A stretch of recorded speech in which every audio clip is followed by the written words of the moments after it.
तो अभी हम पढ़ने वाले हैं चैप्टर 2 बायोलॉजिकल क्लासिफिकेशन का वन शॉट। ठीक है, हार्डली 40 से 45 मिनट में पूरे चैप्टर का वन शॉट देखते हैं। जो भी इम्पोर्टेंट क्वेश्चन है या ट्रिक है उसको अभी डिस्कस करेंगे। ठीक है, तो देखिए स्टार्ट करते हैं। सिंपल बोला हुआ है यहाँ पे कि since the dawn of civilisation, जैसे हम सिविलाइज हुए, सभ्य हुए, तो पहली बार हम लोग क्या किए, अटैम्प्ट किए क्लासिफिकेशन का। ठीक है, यहाँ का क्वेश्चन नहीं बनने वाला है।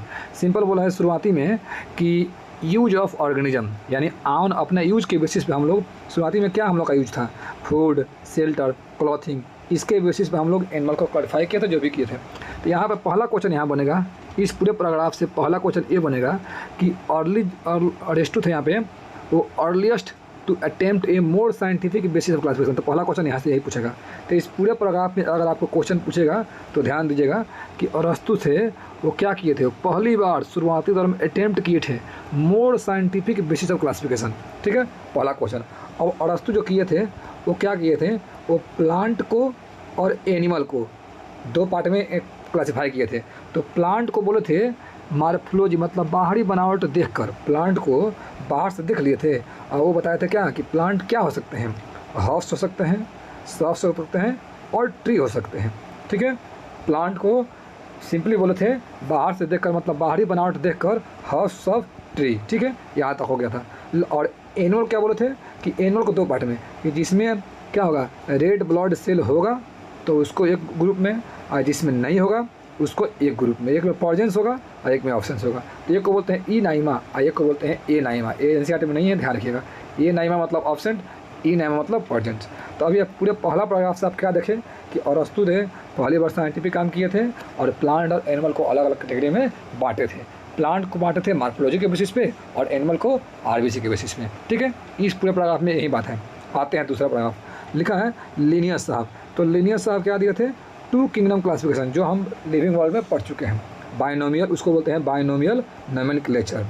ठीक है, तो इसके अनुसार था कि किसी भी नोमेनक्लेचर में दो पार्ट होते हैं, एक जीनस और एक स्पीशीज, ये हम बताए थे उस समय। ठीक है, ध्यान रखिएगा। और बोल रहा है यहाँ पे कि जो लिनियस साहब थे वो दो किंगडम दिए थे, कौन कौन, प्लांटी और एनिमेलिया। तो बोला है ना कि जिसमें हम ऑल प्लांट और एनिमल को किए थे। यहाँ पे इतना क्वेश्चन, ठीक है, ये देख लीजिएगा। और बोल रहा है कि जब दो किंगडम अच्छा होता और पूरा एकदम सब में लागू होता तो हम 3, 4, 5 जो आरएच बीटेक करते उसको क्यों लाते। तो ये बोल रहा है कि जो उसके बाद जितना भी सिस्टम आए, कहीं ना कहीं इसमें कुछ डिमेरिट था। तो क्या बोला था, इसका डिमेरिट यहाँ पे 3 डिमेरिट था। डिमेरिट बोलिए या 3 बात को ये कंसीडर नहीं किए थे। तो पहला बात क्या हुआ कि ये प्रो और यू को डिफाइन नहीं कर पाए थे, मतलब कौन प्रो है कौन यू है इसको डिफाइन नहीं कर पाए थे, ऐसे ही याद रखना पड़ेगा। दूसरा बात कि कौन फोटोसिंथेटिक है और कौन नॉन फोटोसिंथेटिक है, फोटोसिंथेटिक और नॉन फोटोसिंथेटिक, इसको नहीं कर पाए थे। और तीसरा बात कि मल्टी सेलुलर और यूनिसेलुलर। तो कभी भी आपको दिमाग में आए कि टू किंगडम क्लासिफिकेशन कौन दिए थे, तो लिनियस साहब दिए थे। और ये जनरली ये प्लांट और एनिमल बताए थे ना, और ये किसको डिफ्रेंशिएट नहीं कर पाए थे, तो प्रो और यू को, फोटोसिंथेटिक, नॉन फोटोसिंथेटिक और मल्टी और यूनि। ये पूरे पैराग्राफ में यही दिया हुआ है आंसर, इसको ध्यान रखिएगा। ये हो गया, यहाँ तक ख़त्म हो गया। ठीक है, और बोल रहा है कि क्लासिफिकेशन इजली यहाँ पे अंडरस्टूड नहीं था। ठीक है, तो अब यहाँ पूरे प्रकार को जब पढ़िएगा ना तो लिखा है यहाँ पे कि two kingdom classification used for long time was found inadequate. मतलब ये जो दो किंगडम था ये बहुत दिन तक ऐसा ही चलता रहा, जब तक कोई नया खोज नहीं पाए। तो ये पहले आएगा यहाँ पे, तो लिखा है ना कि besides gross morphological character it need to feel including characteristic like cell structure, nature of wall, mode of nutrition, habitat. मतलब कहने का मतलब कि शुरुआती में ना जो नॉर्मल आरबीसी, डब्ल्यूबीसी, इसके बेसिस पे, सॉरी आरबीसी और मतलब सेल वाल के बेसिस पे हम कर दिए थे। लेकिन इसमें जब बाद में धीरे धीरे होता गया ना, धीरे धीरे एहसास हुआ कि हमको सेल वाल के अलावा और कुछ चीज़ भी इंक्लूड करना चाहिए। ठीक है, तो देखिए, तो लिखा है यहाँ पे क्वेश्चन बन सकता है कि classification system for living organism undergo several changes over time, यानी समय समय पर बहुत सारा चेंज हुआ है। तो लिखा है ना कि दो प्लांट और एनिमल किंगडम है भी कांस्टेंट। देखिए यहाँ पे लाइन बन सकता है, ध्यान रखिए। जब हम आरएच बीटेक पढ़े थे कि एमपी में फन करना है पीए के साथ, हम बताए थे 5 वाला। तो बोला है ना कि शुरुआती में क्या था, प्लांट और एनिमलिया था। तो बोल रहा है जैसे जैसे समय बीता तो कभी फंजाई जुड़ गया, तो कभी प्रोटिस्टा जुड़ गया, कभी मोनेरा जुड़ गया। तो ये बात बोल रहा है कि जैसे जैसे चेंज हुआ है तो ये दोनों कांस्टेंट है और कुछ कुछ ये सब नया ऐड हो रहा है। तो लिखा है कि प्लांट और एनिमल किंगडम कांस्टेंट है अंडर डिफरेंट सिस्टम। जितना भी सिस्टम है, 2 किंगडम में ये है, तीसरा में ये है, चौथा में ये है, पाँचवा में ऐसे समझा दिए। तो बोल रहा है कि ये दोनों हर एक में कांस्टेंट है, 2 में तो है ही, 3 में भी दोनों है, फिर चौथा में भी दोनों है, ये बात बोलना चाह रहा है। ठीक है, तो ये ध्यान रखिएगा इसमें। तो इस पूरे पैराग्राफ में आपको क्या बात मिला कि लिनियस साहब ने क्या किया था और क्या क्या नहीं काम किए थे। 3 काम नहीं किए थे। ठीक है, और जब भी 2 किंगडम से बढ़े हम 3 किंगडम 4 किंगडम, तो उसमें क्या था, प्लांट और एनिमल कांस्टेंट था और एक नया ऐड होते गया। ठीक है, इस पूरे पैराग्राफ में यही बात है। आगे आते हैं। ठीक है, यहाँ से 2025 का क्वेश्चन यहाँ से आया था, ध्यान रखिएगा यहाँ पे। हाँ, बहुत बार ये पूरा टेबल ही इंपॉर्टेंट है, तो ध्यान रखिएगा। इसमें 5 किंगडम है और 5 बात बताया गया है। इसमें 5 बात बताया गया है। देखिए 5 किंगडम है जो दिए थे R.H. विटेकर साहब ने। R.H. विटेकर साहब ने 1969 में। ध्यान रखिएगा। तो ये क्या बोले थे कि MP में फंड करना है PA के साथ। ये हम ट्रिक बताए, ध्यान रखिएगा इसको ऐसे याद रखिएगा। और जब ये 5 बात है तो इधर भी 5 बात है। पहली बात समझिए, यहाँ से क्वेश्चन था। देखिए एक पहला बात जो ईजीएस्ट वे है, जो सबसे कॉन्सेप्चुअल रहता है, यहाँ पे यही सब कॉन्सेप्चुअल रहता है। आप बाकी सबको याद रहता है। तो क्या बोले हम कि सेल टाइप। देखिए सेल टाइप और सेल वाले में थोड़ा डिफरेंस है। जैसे सेल टाइप बोलेगा तो आपको पता होना चाहिए कि हमको प्रोकार्योटिक डालना है या यूकार्योटिक डालना है, नहीं तो पता होगा कि सेल टाइप पूछा है और आप नॉन सेलॉजिक सेलॉजिक कर रहे हैं। ठीक है, तो ध्यान रखिएगा। सेल टाइप जैसे आएगा तो आप प्रो और यू करिएगा। ठीक है, तो एक मात्र मोनेरा है जो क्या है, प्रोटिस्टा है। मतलब मोनेरा में क्या है, जो प्रोकार्योटिक है। बाकी जितना भी क्या है, सब यूकार्योटिक है। पहला क्वेश्चन यहाँ पे सेल टाइप में, जो कि सबको पता होता है जनरली। ठीक है, अब आते हैं सेल टाइप हो गया। अब दूसरा बोला है सेल वाल। सेल वाल, तो ध्यान रखिएगा सेल वाल क्या होता है। तो पहली बात कि हम लोग में यानी एनिमल्स में सेल नहीं होता है। ठीक है, जो भी एनिमल्स है उसमें सेल वाल नहीं होता है। और सेल वाल प्लांट में होता है, तो सेलुलोज का बना होता है। जैसे एडवांस फॉर्म होगा फंजाई में काइटिन का, ही तो बहुत फेमस क्वेश्चन है, बनता ही है। और प्रोटिस्टा में कुछ में होता है प्रेजेंट इन सम। ये ध्यान रखिएगा कि प्रेजेंट इन सम। जैसे आगे पढ़िएगा उसमें डायनोफ्लैजिलेट्स, उस समय सेल वाले स्पोर पर होता है, ध्यान रखिएगा ये सब। तो यहाँ पे क्या बोला है कि और मोनेरा का होता है नॉन सेलुलोजिक। तो याद करने के लिए मोनेरा में नॉन सेलुलोजिक होता है, इसमें भी सेलुलोज, इसमें काइटिन, इसमें सेलुलोज, इसमें बहुत सारे, जब प्रोटिस्टा पढ़ेंगे ना अभी तो इसमें बहुत सारा वैरायटी है। ठीक है, तो ध्यान रखिएगा। और नॉन सेलुलोजिक में कौन है, पॉलीसेकेराइड्स और एमिनो एसिड। ये भी आता है कि नॉन सेलुलोजिक तो है लेकिन क्या है, तो पॉलीसेकेराइड्स और एमिनो एसिड। तो ध्यान रखिएगा। अब आते हैं न्यूक्लियर मेम्ब्रेन। देखिए हम जानते हैं कि प्रोकार्योटिक और यूकार्योटिक में सबसे बेस्ट डिफरेंस है कि यूकार्योटिक में क्या होता है, न्यूक्लियस होता है, और प्रो में न्यूक्लियस नहीं होता है। मतलब होता भी है तो इनसिपिएंट, बहुत ही अनडेवलप्ड। तो पहली बात कि अगर यूकार्योटिक में न्यूक्लियस है तो इसके ऊपर न्यूक्लियर मेम्ब्रेन होगा, और जब प्रोकार्योटिक में न्यूक्लियस है ही नहीं तो उसमें न्यूक्लियर मेम्ब्रेन होगा भी नहीं। यही बात बोला है कि इसमें जब न्यूक्लियस नहीं है तो न्यूक्लियर मेम्ब्रेन ऑब्सेंट हो गया, बाकी सब में प्रेजेंट हो गया। तो 2 क्वेश्चन, सेल वाल एनिमल्स में नहीं है और न्यूक्लियर मेम्ब्रेन मोनेरा में नहीं है, ये ध्यान रखिएगा। ठीक है, अब आते हैं यहाँ पे। अब बोला यहाँ पे कि बॉडी ऑर्गेनाइजेशन, यानी जो बॉडी है किस किस से मिलकर बना है। तो जनरली हम जानते हैं कि जैसे सेल से बनता है टिश्यू, टिश्यू से ऑर्गन, ऑर्गन से ऑर्गन सिस्टम, ये सब होता है ना। सेल से टिश्यू, टिश्यू से ऑर्गन, ऑर्गन से ऑर्गन सिस्टम, ये सब होता है। वैसा ही बोल रहा है जो शुरुआती है, जैसे इसका खोज भी ऐसा ही हुआ था। शुरुआती में क्या है, मोनेरा है। यानी मोनेरा है मतलब उतना डेवलप नहीं है, मोनेरा है मतलब उतना डेवलप नहीं है। तो ध्यान रखिएगा कि अब आते हैं पहला। तो देखिए हम तो पहले से याद कर चुके हैं कि पहले क्या है, मोनेरा है और फिर क्या है, प्रोटिस्टा है। तो देखिए C², यहाँ पे देखिए C², इसको ऐसे ही याद करना पड़ेगा क्योंकि नीट 25 में यहाँ से क्वेश्चन आया था, ये सेम क्वेश्चन आया था। ठीक है, तो देखिए पहले 2 में C² है। ठीक है, और यहाँ पे क्या है कि यहाँ पे पढ़ते हैं ना माल्ट, माल्टोज, तो माल्ट टू टूस, माल्ट टू टूस, यहाँ पे है माल्ट टू टूस, जैसे C² माल्ट टू टूस। इसको क्या करना है, देखिए जब ऑप्शन आएगा तो बहुत आपको अभी लगेगा कि सर ये नॉर्मल क्या है, लेकिन ध्यान रखिएगा जैसे ही बोलेगा तो C², 2 में C² और माल्ट टू टूस। अब ऐसे भी आपको यहाँ पे ऑर्गन सिस्टम सबसे लास्ट में होगा। तो ध्यान रखिएगा, ऐसा क्वेश्चन आया हुआ था कि पहले कौन होगा और पहले कौन होगा, याद रखिएगा। सबसे इंपॉर्टेंट है, इसीलिए इसमें टाइम दे रहे हैं और आगे से बहुत ईजी में हो जाएगा। ठीक है, अब आते हैं, जब भी बोलेगा तो C² माल्ट टू टूस, 4-5 बार बोलिएगा, आपको पूरा पैराग्राफ याद हो जाएगा। ठीक है, अब आते हैं मोड ऑफ न्यूट्रिशन। ध्यान रखिएगा कि मोड ऑफ न्यूट्रिशन में जैसे ऑलगी है ना, एक ऑलगी बोलते हैं, मोनेरा है, ये सभी कुछ होता है इसमें ऑल होता है। हम लोग में केवल हेट्रो होता है। देखिए प्लांट तो ऑटो है, प्लांट ही खाना बनाता है। तो देखिए ये याद कर लीजिए कि मोनेरा में सब कुछ होता है, ऑटो और हेट्रो, ऑटो भी हेट्रो भी। तो ऑटो में कीमो हेट्रो और फोटो हेट्रो, और हेट्रो में सेपरो पैरासिटिक, इसे ध्यान रखिएगा। प्लांट में सबको पता है खाना बनाता है, हम लोग क्या है हेट्रोट्रॉपिक है।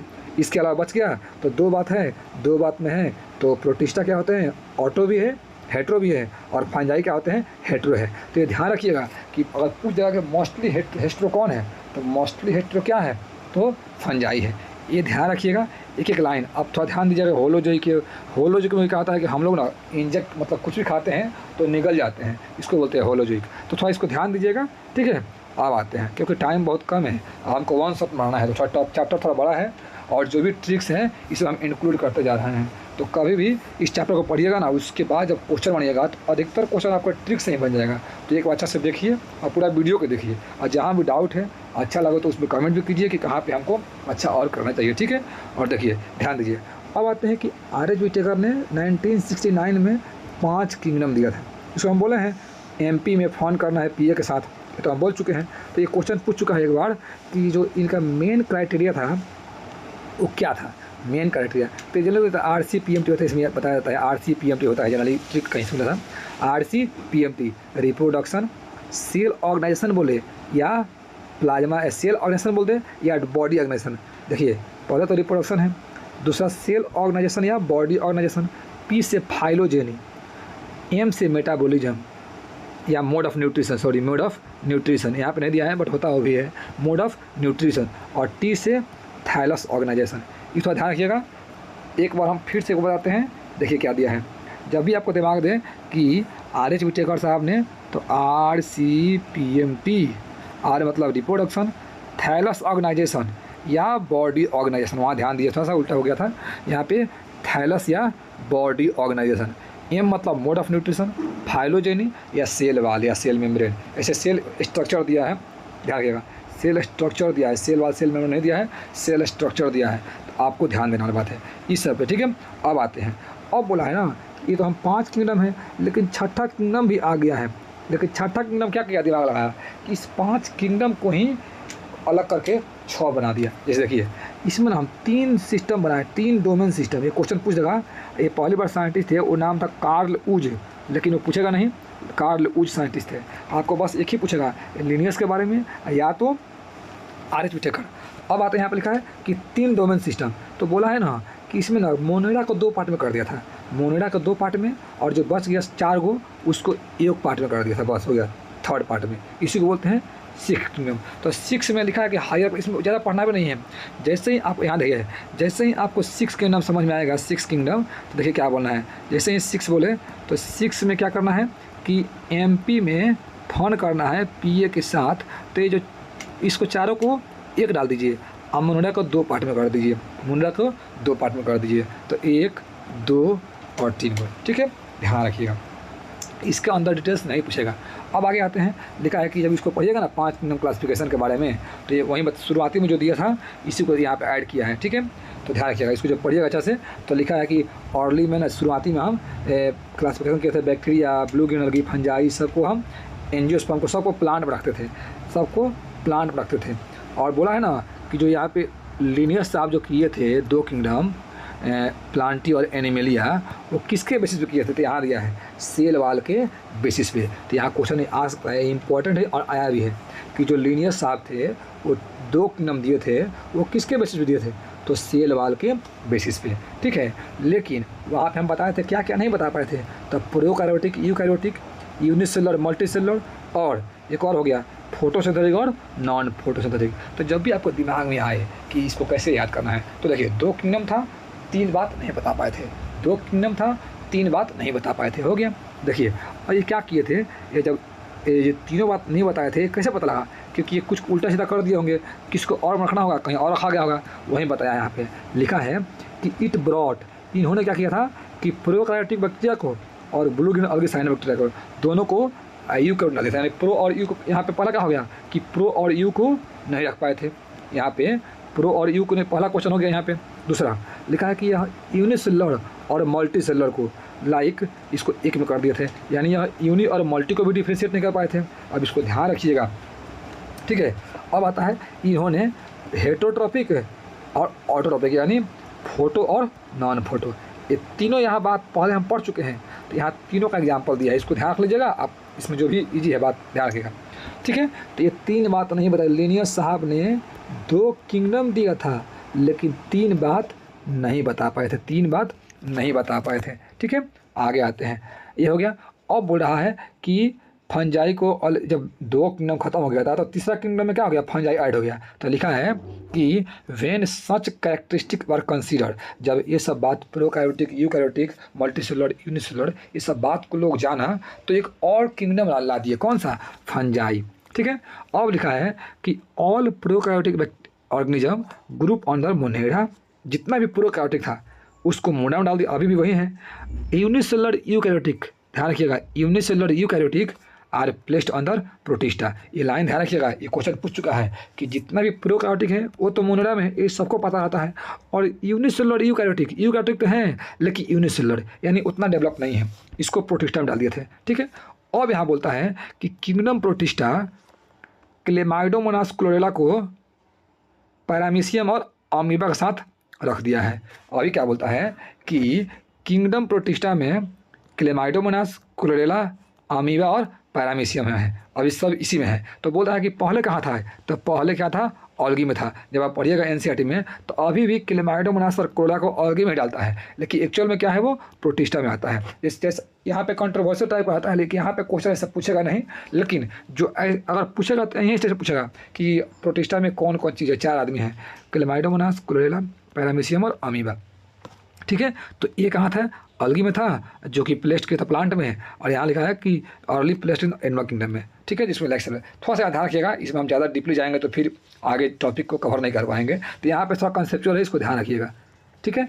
इसको हम अलग से समझा सकते हैं बट अभी टाइम बहुत कम है ना, ठीक है, ध्यान दीजिएगा। तो ये ठीक है। और बोल रहा है इस पूरे पैराग्राफ में अभी कुछ ध्यान रखिएगा, यहाँ पर लिखा है कि this kind of changes future of to depending on the improvement in the understanding, मतलब आपको टाइम पे जो भी चीज़ ऐड करना हो करते गए। तो लिखा है ना कि over time attempt made classification system which reflect not only morphological, physiological and reproductive factors but also phylogeny, मतलब ये कहना चाह रहा है कि मार्फोलॉजी, फिजियोलॉजी और रिप्रोडक्टिव के साथ साथ फाइलोजेनी भी इंक्लूड है। तो ध्यान रखिएगा, ये तो यहाँ पे एमआरपी तो है ही, एमआरपी के साथ में एक और पी आ गया, पहले से एमआरपी था, एक और पी आ गया, कब, अभी लेटेस्ट वाले में, ठीक है। पहले क्या था, एमआरपी था यानी मार्फोलॉजी था, रिप्रोडक्टिव था और फिजियोलॉजी था, लेकिन बाद में एक और पी आ गया, कौन सा, फाइलोजेनेटिक, ठीक है। आगे आते हैं, ये सब इंपॉर्टेंट लाइन है, ध्यान रखिएगा, पूछा नहीं है लेकिन ऐसे पूछ सकता है। आगे आते हैं, ठीक है, इसमें कुछ नहीं है। अब पहला आते हैं मोनेरा। देखिए पहला बात बोलेंगे मोनेरा, तो हम पता है कि मोनेरा क्या होता है, प्रोकैरियोटिक होता है, इसमें मेन क्या है, बैक्टीरिया है, यही बात बता रहा है कि बैक्टीरिया द सोल मेंबर, यानी मुख्य मेंबर क्या है इसका, बैक्टीरिया है। ये हर एक जगह रहता है, ये लिखा है कि they are most abundant microorganism, यानी वर्ल्ड में यानी अर्थ पे सबसे अधिक क्या होते हैं, माइक्रो ऑर्गेनिज्म रहते हैं। अब बोल रहा है कि बैक्टीरिया ऑलमोस्ट एवरीवेयर, एक टर्म आता है कॉस्मोपॉलिटन, कॉस्मोपॉलिटन मतलब होता है ना कि फाउंड इन एवरीवेयर, मतलब बैक्टीरिया आप जहाँ सोचते नहीं होंगे वहाँ भी होता होगा। लिखा है कि आप एक मुट्ठी अगर सॉइल मिट्टी लेते हैं उसमें 100 ऑफ बैक्टीरिया होगा, ठीक है। ऐसा क्वेश्चन आता नहीं है बट आप ऐसे, नहीं तो कभी कभी क्या होता है कि इंस्टीट्यूट में जो क्वेश्चन पूछता है उस पर देता है कि 1000 ऑफ बैक्टीरिया, तो यहाँ पे क्या दिया है, 100 ऑफ बैक्टीरिया। अब बोलता है कि एक्सट्रीम हैबिटेट में रहता है, हॉट स्प्रिंग, मतलब जहाँ आप सोचते नहीं वहाँ रहता है, ठीक है। अब बहुत सारे हमारे बॉडी में रहते हैं, अब बॉडी के बाहर रहते हैं, पैरासाइट ग्रुप में, ठीक है। यहाँ से भी क्वेश्चन नहीं आने वाला है। और यहाँ से क्वेश्चन आएगा कि बैक्टीरिया को हम ना 4 कैटेगरी में बांटते हैं, किसके बेसिस पे, तो शेप के बेसिस पे। देखिए साइज के बेसिस पे नहीं, शेप के बेसिस पे।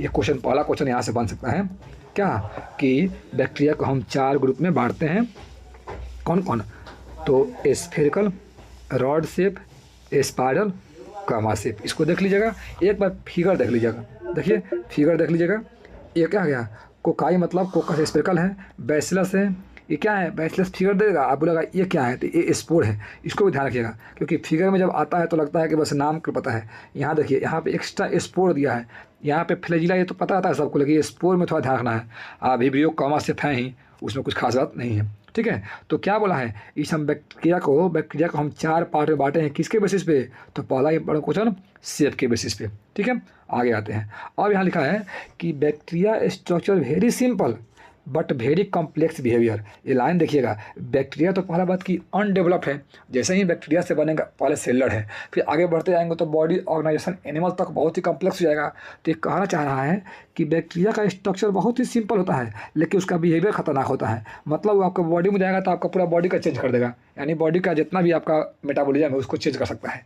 तो कहने का मतलब यहाँ पे क्वेश्चन पूछ चुका है कि बैक्टीरिया का स्ट्रक्चर बहुत ही सिंपल होता है, लेकिन बहुत ही कॉम्प्लेक्स बिहेवियर, यानी स्ट्रक्चर सिंपल बिहेवियर कॉम्प्लेक्स। लिखा है कि ये क्वेश्चन पूछ चुका है कि जब अदर ऑर्गेनिज्म से कंपेयर कीजिएगा तो bacteria as a group most extensive metabolic diversity. अभी ना हम बोले हैं कि मेटाबॉलिज्म क्या होता है, इससे इसका पूरा फोटोसिंथेटिक ऑटोट्रॉपिक सब कुछ होता है। तो ये लाइन ये प्रीवियस क्वेश्चन है, ठीक है। और 2-3 बार क्वेश्चन रिपीट कर चुका है कि मोस्ट एक्सटेंसिव मेटाबॉलिक डाइवर्सिटी किस में है, तो मोनेरा में है, यानी बैक्टीरिया में है, ठीक है। वही समझा रहा, कुछ ऑटो है, कुछ हेट्रो है, कुछ फोटोसिंथेटिक है, ध्यान रखिए। ऑटो है, कुछ हेट्रो, कुछ फोटो है, इसको ध्यान रख लीजिएगा, हम बता चुके हैं पहले भी। आगे आते हैं, लेकिन ये क्वेश्चन पूछ चुका है कि मोस्ट एक्सटेंसिव डायरेक्ट पूछा है। अब आते हैं इसका 2 पार्ट, एक होता है आर्की बैक्टीरिया, एक होता है यू बैक्टीरिया, ठीक है। अब बोला है ना, आर्की बैक्टीरिया मतलब होता है एंशिएंट बैक्टीरिया, मतलब बहुत ही पुराना वाला आता है। तो लिखा है ना कि यह ना 3 चीज़ दिया है यहाँ पे, देखिए ये कहाँ रहते हैं आर्की बैक्टीरिया, 3 चीज़।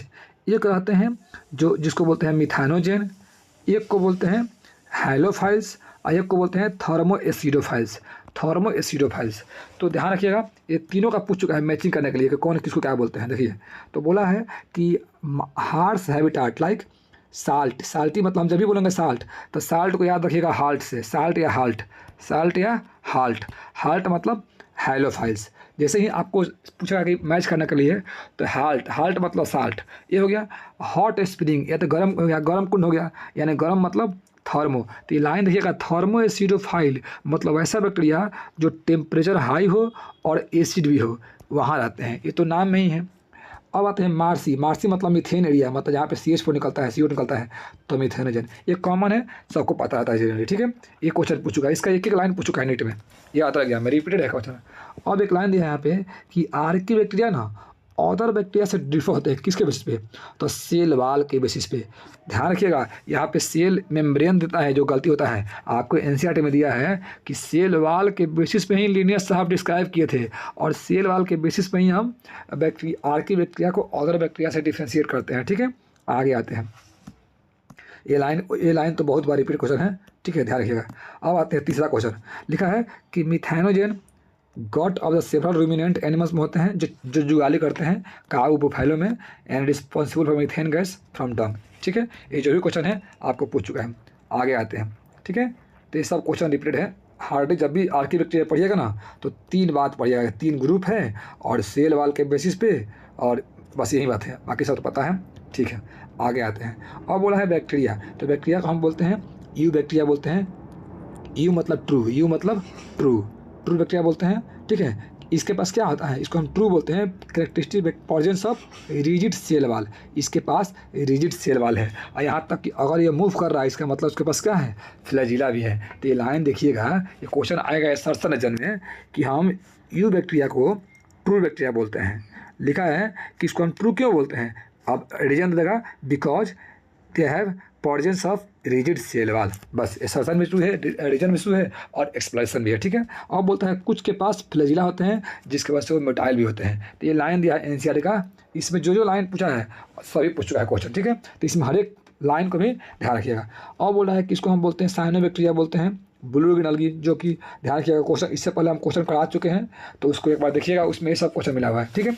तो बोलता है ना कि साइनोबैक्टीरिया को हम ब्लू ग्रीन अलगी बोलते हैं, और इसमें होता है क्लोरोफिल ए। साइनोबैक्टीरिया में भी क्लोरोफिल ए होता है, सिमिलर टू ग्रीन प्लांट, इसीलिए इसको बोलते हैं फोटोसिंथेटिक ऑटोट्रॉफ्स, ठीक है। तो बोलेगा कि क्या बैक्टीरिया खाना बनाता है, तो यस बनाता है। कौन सा, साइनोबैक्टीरिया। क्यों, क्योंकि उसके पास क्या होता है, क्लोरोफिल ए होता है, ठीक है। यहाँ क्वेश्चन हो गया। अब दिया है कि फिगर में 2.2 में फिगर कौन दिया है, तो ये क्वेश्चन आ सकता है, आया भी है कि 2 पॉइंट फिगर देगा, बोला किसका फिगर है, तो नॉस्टॉक का फिगर है, जिसमें क्या होता है फिलामेंटस ब्लू ग्रीन अलगी है, मतलब इसमें फिलामेंट होता है और ये क्या होता है ब्लू ग्रीन अलगी नॉस्टॉक का फिगर है। ठीक है, इसके फिगर है और इसके ऊपर जो कवरिंग होता है उसको हम बोलते हैं म्यूसिलेज यानी म्यूकस का कुछ कवरिंग होता है, और जो खाली है वहाँ पे इसको हम बोलते हैं हेट्रोसिस्ट। ये बताएंगे हेट्रोसिस्ट क्या करता है, एक स्पेशलाइज्ड सेल होता है जिसमें नाइट्रोजन का होता है फिक्सेशन, तो ये ध्यान रखिएगा। ठीक है, आगे आते हैं, पूछ देगा कि हेट्रोसिस्ट किस में होता है, तो नॉस्टॉक में होता है। आगे देखिए, पहला बात बोल दिया कि इसको हम बोलते हैं क्योंकि मोड ऑफ न्यूट्रिशन इसमें ऑल टाइप का होता है, मोस्ट एक्सटेंसिव डाइवर्सिटी होता है। तो पहला तो हम पढ़ चुके हैं कि फोटोसिंथेटिक ऑटोट्रॉफ्स, क्यों, क्योंकि इसका क्लोरोफिल ए होता है जैसा कि और प्लांट में होता है। आगे आते हैं, यहाँ लिखा है कि साइनोबैक्टीरिया ना यूसीएफ ऐसे ही याद रखिएगा, यूसीएफ इसके बारे में, यूनिसेलुलर कॉलोनियल फिलामेंटस। जब भी दिमाग में आए साइनोबैक्टीरिया, क्योंकि अगर यहाँ ऐसे याद नहीं कीजिएगा तो लगेगा मल्टी सेलुलर है, कभी लगेगा कॉलोनियल भूल जाइएगा, कभी फिलामेंटस भूल जाइएगा। तो जब भी आपके दिमाग में आए कि साइनोबैक्टीरिया क्वेश्चन पूछे तो ये क्या है, यूसीएफ है, यूसीएफ है। अब आगे आते हैं, अब बोल रहा है कि ये कहाँ रहते हैं, जनरली फ्रेश वाटर में रहते हैं, मिराइन वाटर में रहते हैं और टेरेस्ट्रियल अलगी भी, देखिए लिखा हुआ है कि इसको हम फ्रेश वाटर मिराइन और टेरेस्ट्रियल अलगी बोलते हैं, मतलब इसको ज़मीन पर रहने वाले अलगी बोलते हैं। ध्यान रखिएगा, ये सब ऐसा क्वेश्चन आएगा ना तो लगेगा कि अलगी का ही पार्ट है। कहने का मतलब अलगी जनरली पानी में रहते हैं, लेकिन यहाँ पे लिखा है कि जनरली साइनोबैक्टीरिया को भी क्या बोल सकते हैं, टेरेस्ट्रियल अलगी बोल सकते हैं। और बोला है कि the colony generally surrounded by gelatin sheath. देखिए यहाँ पे बोला है म्यूसिलेजनस शीथ, या बोल देगा जेलाटिनस शीथ, ये ध्यान रखिएगा, ये पूछ सकता है जेलाटिनस शीथ। अब बोला है कि they often blooms in polluted water body, यानी ये क्या करते हैं, ये वाटर बॉडी में देखते हैं पूरा एकदम कचरा टाइप भर जाते हैं, पूरा एकदम ब्लूम्स पड़े मतलब पॉल्यूशन करते हैं, तो कौन करते हैं, फोटोसिंथेटिक ऑटोट्रॉफ बैक्टीरिया।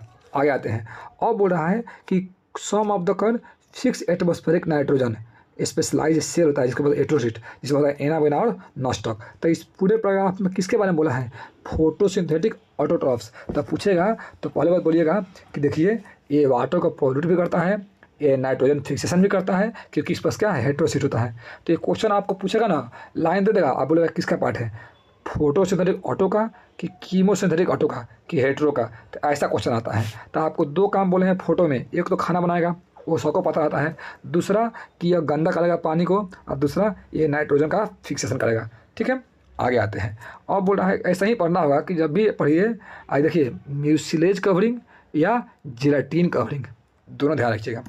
अब आगे आते हैं, कीमोसिंथेटिक तो ध्यान रखिएगा, ये ना वेरियस इनऑर्गेनिक सब्सटेंस से क्या बनाएंगे, एनर्जी बनाएंगे।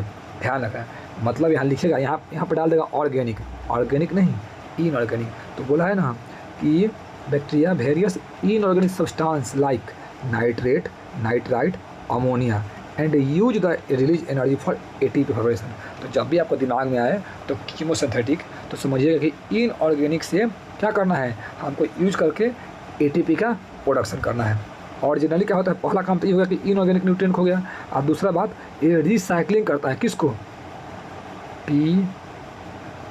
क्या बोला है यहाँ पे, हम इसे बोलते हैं यहाँ पे कि प्यारे लाल जो है ना, वो प्यारे शंकर निकले हैं क्या लेने, लोहा लेने, ऐसे बोलेंगे इसको। ठीक है, तो पीएन सर होता है, जैसे पीएन सर ऐसे बोल सकते हैं कि पीएन सर क्या निकले हैं, लोहा लेने निकले हैं। तो पूछेगा ना यहाँ पे कि कीमोसिंथेटिक किस को रिसाइकलिंग करता है, तो पीएन सर लोहा, पीएन सर लोहा आयरन, तो ये 4 बात को रिसाइकलिंग करता है। ठीक है, तो अभी आप पढ़े 2 बात, फोटो और कीमो।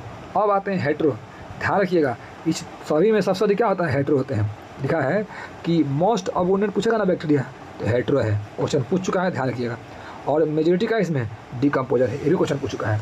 पहला बात कि तीनों बैक्टीरिया में सबसे अधिक क्या है, तो हेट्रो है, और अधिकतर क्या है उसमें से डिकम्पोज करने वाला है, जो सरागला को डिकम्पोज करता है। और लिखा है ना कि many of them significant impact on human affair, मतलब बहुत सारे ऐसा है जो हमारे ह्यूमन मतलब हमारे डेली लाइफ को डायरेक्ट अफेक्ट करता है। जैसे में पहला कि ये हमारे काम को मेकिंग कर्ड फ्रॉम मिल्क, पहला बात कि दूध से दही बनाते हैं, वो भी क्या है, हेटेरोटाइप बैक्टीरिया है जो एलएबी बोलते हैं, लैक्टिक एसिड बैक्टीरिया। दूसरा प्रोडक्शन ऑफ एंटीबायोटिक, तीसरा fixing nitrogen in legume, fixing nitrogen. यहाँ तो देखिए ये पूछेगा कि हेटरोट्रॉपिक में कौन काम करता है। पहला बात दूध से दही बनाता है, दही बनाने में, दूसरा दही, तीसरा एंटीबायोटिक और इसमें नाइट्रोजन, यानी 3 काम तो यही करता है। ठीक है, वैसे ही आप देखिएगा जब क्वेश्चन आएगा तो अभी आते हैं। अब बोला यहाँ पे कि कुछ होते हैं पैथोजेनिक, जो करते हैं ह्यूमन बींग को बीमार करते हैं, like human being, crop, farm animal को या पेट को बीमार करते हैं। ये लाइन आएगा कि कोलेरा, टाइफाइड, टेटनस और सिट्रस कैंकर कौन सा बैक्टीरिया है, मतलब कौन सा बैक्टीरिया है, बैक्टीरिया लेके वायरल है तो बैक्टीरियल है। ठीक है, तो बैक्टीरियल चीज़ के नाम 4 को यहाँ पे हैं, कोलेरा, टाइफाइड, टेटनस और सिट्रस कैंकर। आगे आते हैं, यहाँ लिखा है कि एक बैक्टीरिया डिवाइड करता है बाइनरी फ्यूजन से, मतलब 1 से 2 बन रहा है। तो इसका फिगर देखिएगा, इसमें बस फिगर पूछेगा। एक बैक्टीरिया था वो 2 पार्ट में डिवाइड हो रहा है, तो इसका सबसे आउटर कवरिंग क्या बोलते हैं, सेल वाल, और इसके इनर कवरिंग को बोलते हैं सेल मेम्ब्रेन, और जो इसका अंदर क्या है, डीएनए है। तो इतना ही बात पूछेगा। तो ये पूछेगा कि ये किसका फिगर है, तो ये डिवाइडिंग बैक्टीरिया का, यानी पहले ये वो था वो 2 पार्ट में टूट रहा है वैसा बैक्टीरिया का। इसमें 3 बात है, अंदर डीएनए है, सबसे बाहर सेल वाल है, और उसके अंदर क्या है, सेल मेम्ब्रेन है। ठीक है, लिखा भी है कि बैक्टीरिया मेनली क्या होता है, फ्यूजन से रिप्रोड्यूस होता है, मतलब 1 से 2 बनता है। अब लिखा है ना, ये तो नॉर्मल है, ध्यान रखिएगा जब भी बैक्टीरिया टूटता है 1 से 2 बनता है, लेकिन लिखा है कि सम टाइम्स, कभी कभी ऑन फेवरेबल कंडीशन पे दे प्रोड्यूस स्पोर। तो आपको क्वेश्चन डालेगा यहाँ पे कि फेवरेबल कंडीशन पे स्पोर बनता है, ऐसा नहीं है। फेवरेबल कंडीशन पे वो तो 1 से 2 बनता है सिंपल, लेकिन अगर कंडीशन अच्छा नहीं रहा तो क्या हो गया, स्पोर बना लेगा। यह लाइन बन सकता है। ठीक है, और लिखा है एक हो गया, और बोलता है also reproduce by sexual reproduction, sort of sexual reproduction. इसमें डायरेक्टली सेक्सुअल नहीं होता है, लेकिन लिखा है by adopting a primitive type of DNA transfer from one bacteria to another. इसको हम बोलते हैं, क्या बोलते हैं इसको, ट्रांसफॉर्मेशन बोलते हैं जनरली, कि बैक्टीरिया का डीएनए एक बैक्टीरिया से दूसरे में जाता है। तो बोला है ना, इस 3 पार्ट में देखिए, सॉर्ट ऑफ सेक्सुअल रिप्रोडक्शन, या पूछा पूरा complete sexual reproduction, advanced sexual, ऐसा कुछ नहीं होता है। तो हम बोलेंगे यहाँ पे कि बैक्टीरिया मेनली डिवाइड कैसे करता है, तो बाइनरी फ्यूजन से। अच्छा, मान लो कंडीशन खराब मिल गया तो स्पोर से, और सेक्सुअल तो सॉर्ट ऑफ मतलब थोड़ा बहुत सेक्सुअल रिप्रोडक्शन करता है, एक का डीएनए दूसरे का डीएनए मतलब ट्रांसफर करता है, बस इतना ही पूछेगा। अब आता है एक और टाइप है, जैसे हम पढ़े ना बैक्टीरिया, जैसे यू बैक्टीरिया पढ़ लिए, और दूसरा पढ़ लिया हम कौन सा, आर्की बैक्टीरिया। एक और दिया है माइकोप्लाज्मा, इसका 3 लाइन दिया है, 3 लाइन पूछ चुका है।